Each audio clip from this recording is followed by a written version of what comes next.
So that was one sloppy game.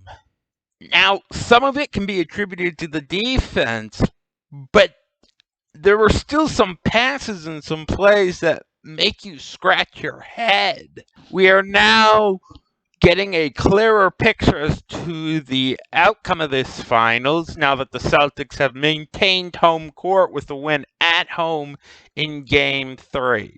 10 teams have won Game 1 on the road and then proceed to win Game 3 at home. Those teams have a record of 7-3. Of those 10 teams, 8 of them dropped Game 2 on the road. So the record for those 8 teams are 5-3. But back to the game at hand. From the onset, Boston came out through the first punch. They got up by double digits, and they used it to stay ahead. Even as Curry pulled off his typical Steph Curry thing, despite playing with 4 fouls, he went to the bench to get some rest just about 2.5, 3 minutes ago in the third. And during that time, the Celtics would be able to lead that they would use for the rest of the fourth quarter. This was Klay Thompson's best game of the finals. He put in 25 points on 7 for 17 shooting, 5 for 13 from 3, perfect from the line for hitting all 6 attempts. He got off to a bit of a slow start, but got going later on. If this is the Klay we see for the rest of the series, Golden State is far from being out.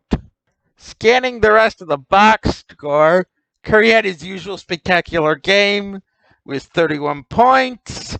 He did have 3 turnovers to 2 assists, but he also had 2 steals. Wiggins had 18, and though his shooting percentage was respectable at 7 for 16, he went 1 for 6 from three-point land in 40 minutes. And keep in mind, those 40 minutes came all before Smart iced the game with his layup with about 2:10 left to go. But to be honest, this loss leans heavily on Draymond's responsibility. 1 for 4 from the field, 0 for 2 from the 3, 4 rebounds, 3 assists, 1 block, 2 turnover, fouls out with only 2 points. That's now the second time in 3 games Draymond's fouled out. That is unacceptable for a player of his caliber and of a player the Warriors rely on so heavily. Like, maybe Draymond could afford to have these games a few years ago when everybody was younger, with fresher legs, and Durant was still on the team, but he can't afford to have those games now.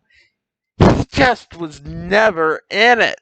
And you could tell as State got outscored 23-11 in the final frame. Moving over to Boston. Have I mentioned Robert Williams yet?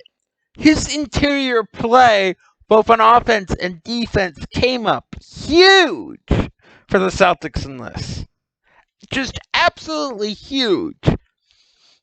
He could be a dark horse to win Finals MVP. And I know that may sound a little premature, but if Iguodala can win it in 2015 for the way he played in games 4, 5, and 6, Robert Williams can win it as a starter for the entire series, I believe.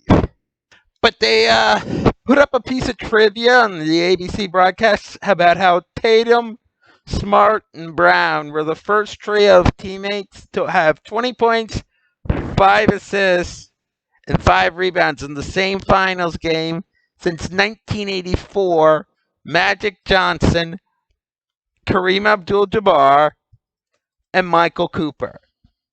Now, I'm not saying that that's not impressive, but I'm also not saying that the Lakers won that finals.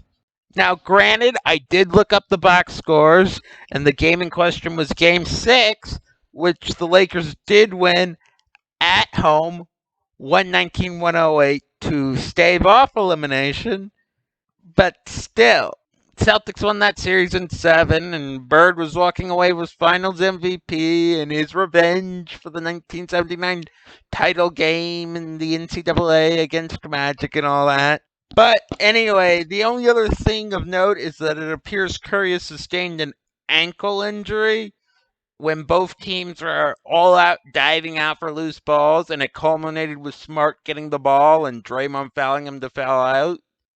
But given how many deep playoff runs Curry has made with the Warriors, and this Warriors core has made over the years, with Clay, Dre, Curry, and now Iguodala back in the fold, at some point, a player is going to get injured, unfortunately. And you just hate to see it during the finals. So hopefully that doesn't impact Steph too much for the rest of the series, if at all. And we will see if the Warriors can continue their ability to win games on the road in another series by tying the series up at 2 with Game 4, which should be coming up in a couple of days.